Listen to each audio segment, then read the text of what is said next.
नमस्कार दोस्तों, जीवन का उद्देश्य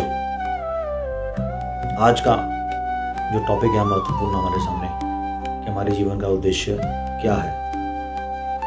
और इससे पहले कि मैं अपनी बात को शुरू करूं, स्वागत है आप सबका हमारे नए चैनल विचार कुंभ पर, जहां पर हम विचारों का आदान प्रदान करेंगे और बहुत सी समस्याओं के बारे में, उनके समाधान के बारे में जानेंगे। तो आज की बात जीवन का उद्देश्य एक बहुत ज्वलंत प्रश्न है कि हमारे जीवन का क्या उद्देश्य है, क्यों इस दुनिया पर आए हम। तो आपके मन में कभी ना कभी ये प्रश्न गूंजा होगा कि क्या उद्देश्य हमारे जीवन का है, क्या उद्देश्य है। क्या पैसा कमाना हमारा उद्देश्य है?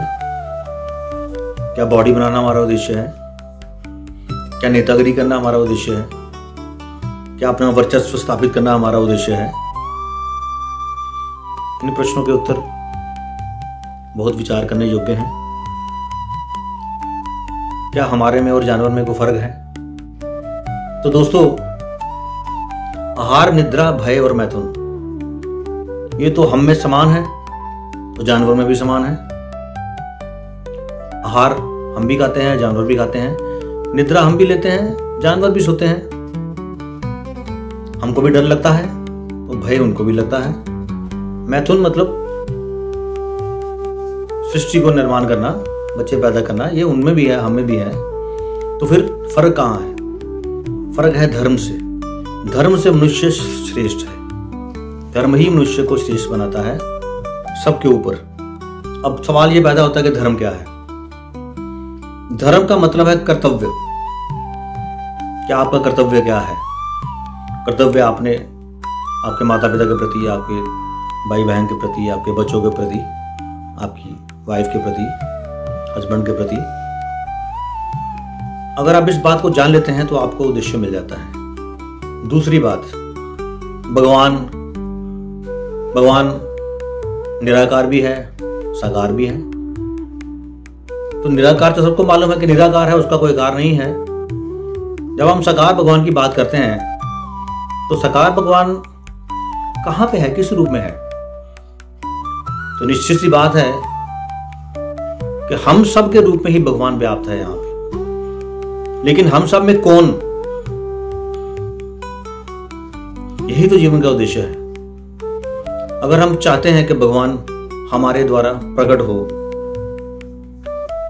तो हमें क्या करना चाहिए? बहुत बड़ा प्रश्न है।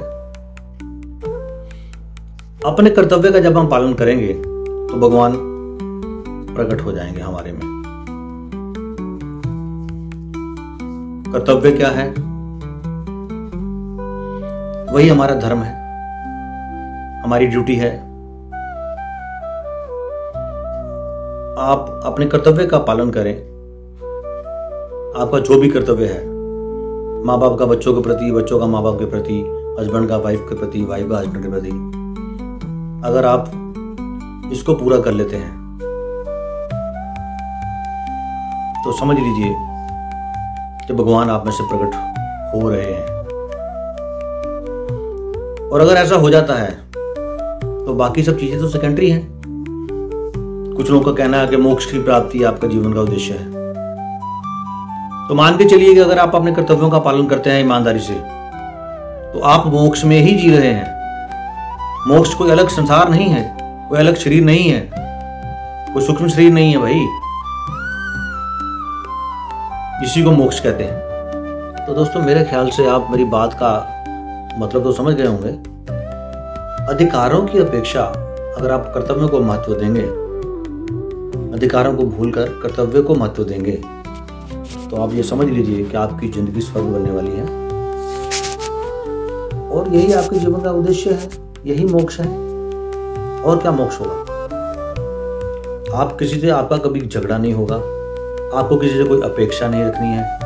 बस अपने कर्तव्य का पालन करके देखिए दोस्त, ज्यादा नहीं, सिर्फ 1 महीना ऐसा करके देखिए और उसके बाद आप मुझे खुद बताएंगे कि आपके जीवन में कितना परिवर्तन आया है।